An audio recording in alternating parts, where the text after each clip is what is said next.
ketika kamu berkeinginan untuk masuk ke kamar mandi untuk tujuan membuang hajat, maka utamakanlah ketika masuk kamar mandi tersebut, utamakan masuk menggunakan kaki kiri, Allah. Dan keluar utamakan kaki kanan. Jadi masuk dahulukan kaki kiri, keluar dahulukan kaki kanan. Sampai para ulama, guru-guru itu ngajari apa? Kalau kamu kok lupa, ketika masuk kanan, tarik lagi tuh kaki kanannya, dahulukan kaki kiri. Dan begitu sebaliknya ketika keluar. Oke.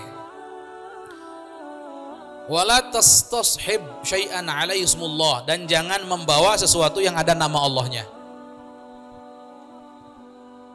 Jangan membawa sesuatu yang ada nama Allahnya. Hati-hati, sekarang ini ada kaos tulisannya La ilaha illallah, katanya cinta tauhid. Allahu Akbar. Cinta tauhid tidak mesti digambarkan melalui kaos yang bertuliskan La ilaha illallah. Giliran kaosnya La ilaha illallah, hatinya astaghfirullah, banyak maksiat. Kaosnya La ilaha illallah, tapi hatinya astaghfirullah. Luar biasa, maksiatnya banyak. Hati-hati yang punya kaos-kaos begitu, tulisan-tulisan begitu, jangan masuk kamar mandi kok ada tulisan begitu, enggak.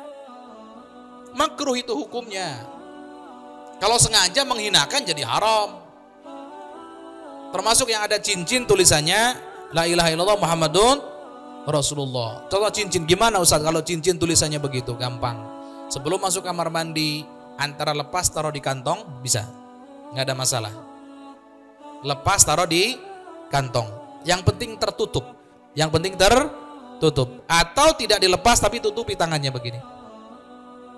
Tutupi.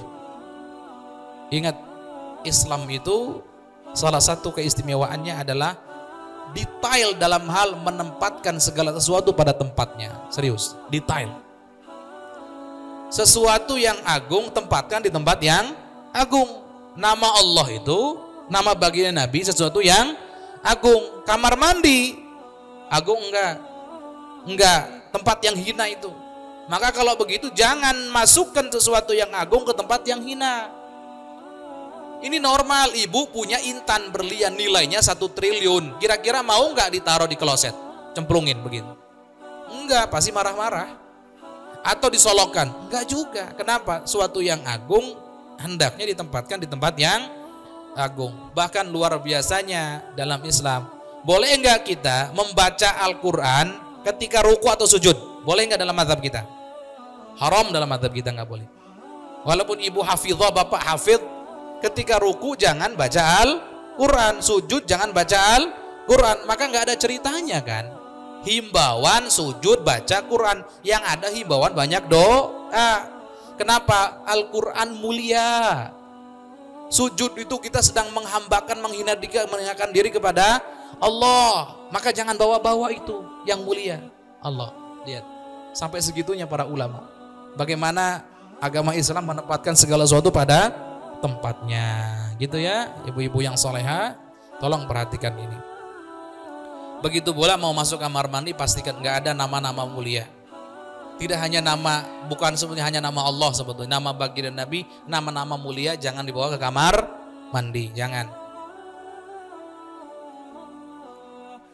Wasmu rasulihi, dan juga nama baginda Nabi Muhammad sallallahu alaihi wasallam. Nah, ini bukan hanya nama Allah, bukan hanya nama baginda Nabi, termasuk ayat Al-Quran.